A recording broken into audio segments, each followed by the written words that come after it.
अमेरिकालाई कमजोर पारी बहुध्रुवीय विश्वको प्रभाव देखाउन अहिले चीन र रुस एकै ठाउँमा उभिएका छन्। उता उत्तर कोरिया र इरानले पनि अमेरिकालाई चुनौती थपेका छन्। रुस र चीनको सामिप्य बढ्दै जाँदा अमेरिकाले सिर्जना र नेतृत्व गरिरहेको अन्तर्राष्ट्रिय राजनीतिक आर्थिक व्यवस्थामाथि प्रश्न र चुनौतीहरू तेर्सिएका छन्। अहिलेको विश्व व्यवस्थाप्रति अमेरिकाकै धर्मराउँदो प्रतिबद्धताले अस्पष्टता निम्त्याएको छ।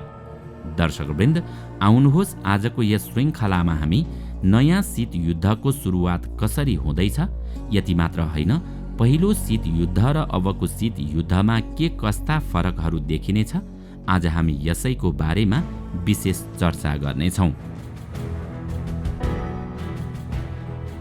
पहिलो शीत युद्धपछि खुला अर्थतन्त्र, खुला बजार नीति अपनाउँदै भूमण्डलीकरणको लहर आयो।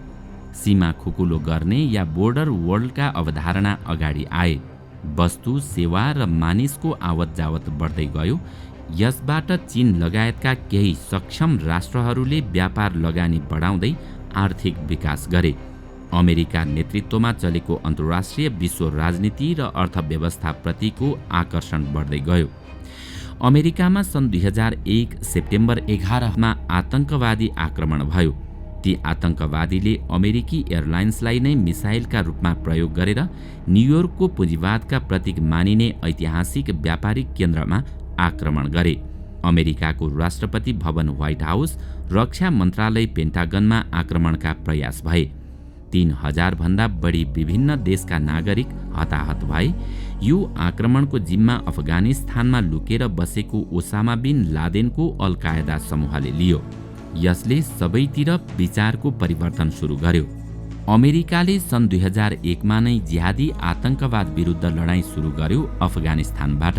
पछि इराकमा सुरु भयो। आतंकवाद विरुद्धको लडाईँ लम्बिँदै जाँदा भू राजनीति र भू अर्थनीति पनि बदलिँदै गयो। अमेरिकाले अफगानिस्तान र इराकमा हिंसा र अस्थिरतालाई ठिक गर्ने निशानामा लागिरहँदा चीनले आफ्नो कूटनीतिक राजनीतिक पदचिन्ह विस्तार गर्यो।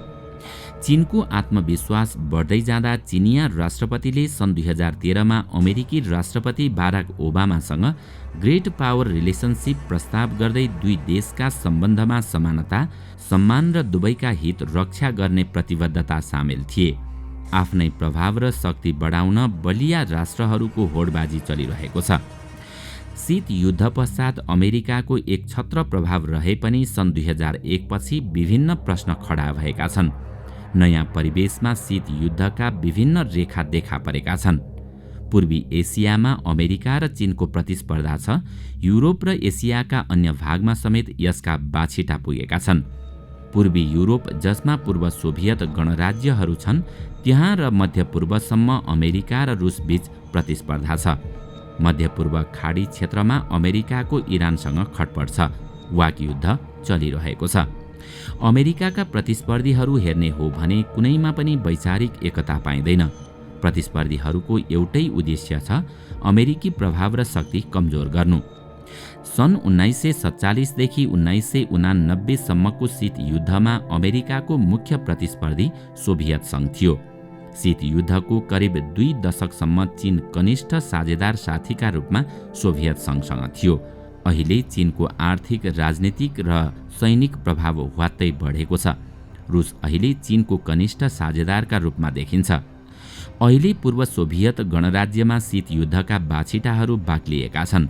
हुन त रुस युक्रेन बीच चलिरहेको युद्ध कुनै बिन्दुमा पुगेर रोकिएला, तर पूर्व सोभियत गणराज्यहरूमा रुस विरोधी भावना झनै बढ्नेछ।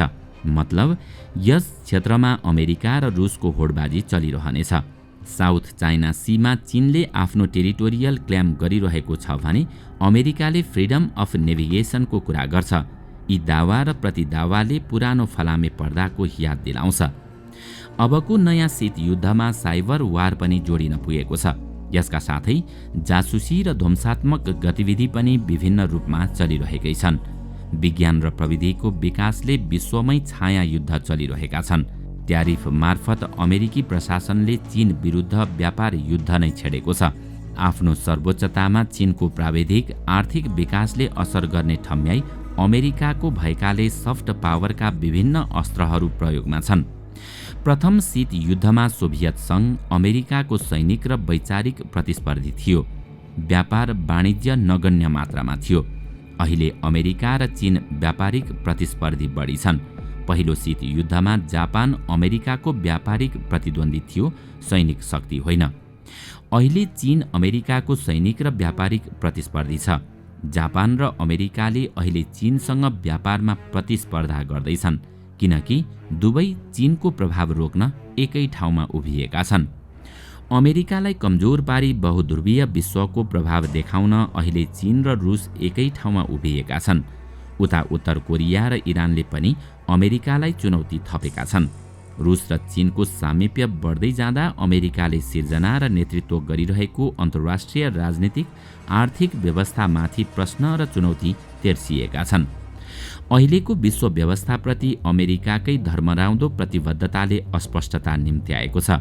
अमेरिकाले आतंकवाद विरुद्धको नाममा गरेको खर्च बेकार देखिएको छ, किनकि अब अमेरिकी नागरिक नै राष्ट्र निर्माणमा अब विदेशी होइनन्, स्वदेशमै नाजुक हुँदै गइरहेको अमेरिकी पूर्वाधारको निर्माणबारे सोचिनुपर्छ भन्ने आवाज उठाउन थालेका छन्। सन् 2009 को आर्थिक सङ्कट, नीतिमा देखिएको अस्पष्टता र एकरूपताको अभाव आदिबाट अमेरिकाको प्रभाव कम हुँदै जाँदा युरोप पनि अछुतो रहन सकेन। सुरक्षा एजेन्डाको पुनरागमन, चीनको बढ्दो दृढता, इरान र उत्तर कोरियाबाट आणविक खतराका कारण विश्वशक्ति सन्तुलन प्रभावित हुन पुगेको छ। अफगानिस्तान र इराक, सिरिया र आइएसआइएस विरुद्धको आतंकवादको लडाईँ सफल हुन नसक्दा अवसर गुम्दै गए, चुनौती थपिँदै गए र अमेरिकी अभियान अगाडि बढ्न सकेन। अमेरिकाले उत्तर एटलान्टिक सन्धि सङ्गठनलाई विस्तार गर्दै जाँदा रुसले विरोध गरिरहेको छ, जसको कारण अहिले रुस युक्रेन युद्ध हुन पुग्यो। त्यसो त रुसले सन् 2013-14 क्राइमिया, जो भू रणनीतिक कारणले महत्त्वपूर्ण थियो, त्यसलाई आफूमा गाभ्यो। अमेरिका र पश्चिमाले अर्को देशको क्षेत्र आफूमा गाभ्ने प्रवृत्तिलाई 19औं शताब्दीको कारबाही भनेर विरोध स्वरूप विभिन्न प्रतिबन्ध लगाए पनि रुस आफ्नो प्रभाव क्षेत्रमा नेटोको सेना विस्तार भएको रुचाउँदैन र उसले सधैँ भन्दै आइरहेको छ कि आफ्नो पूर्व सोभियत सङ्घको गणराज्यहरूमा नेटोको विस्तार रोकियोस्। यता चीनको भू राजनीतिक उद्देश्य र साधन स्रोत माथिको उसको विहङ्गम दृष्टिबारे शङ्का हुँदाहुँदै पनि चीनको बढ्दो प्रभाव र शक्तिका कारण रुसले चीनसँग मिलेर कनिष्ठ पार्टनरका रूपमा सहकार्य गरिरहेको छ र आज चीनसँगको सम्बन्ध बाक्लिएको छ। त्यसो त उनीहरूको साझा उद्देश्य नै अमेरिकी शक्ति र प्रभावलाई कम गर्नु हो। यसै सन्दर्भमा रुसका राष्ट्रपति भ्लादिमिर पुटिनले सोभियत सङ्घको विघटनलाई 20औं शताब्दीको सबभन्दा ठूलो भू राजनीतिक विनाशकारी घटना भनेबाट पनि बदलाको भावना झल्किन्छ। चीन र भारतबीच पनि शङ्का र अन्यल कायमै छ। भारतले चीनलाई सुरक्षा खतरा मान्ने गरेको छ। सन् 1962 को युद्धले छोडेको तुस बाँकी नै देखिन्छ। चीनको छरछिमेकमा बढ्दो प्रभाव र शक्तिबाट भारत चिन्तित देखिन्छ। भारतले अमेरिकासँग सम्बन्ध बढाइरहेको छ। भारतलाई अपरिहार्य साझेदारका रूपमा सहयोग गर्नु अमेरिकाको चीनलाई रोक्ने उद्देश्य अन्तर्गत नै पर्दछ। यता भारत र पाकिस्तान बीच निरन्तरको अविश्वास छ। दुई देश बीचको तनावले दक्षिण एसिया थला परेको छ। क्षेत्रीय सहयोग सङ्गठन सार्कलाई कोमामा पुर्याइएको छ। पाकिस्तान र अफगानिस्तानको सीमा क्षेत्र आतंकवादको केन्द्रबिन्दु भएको छ।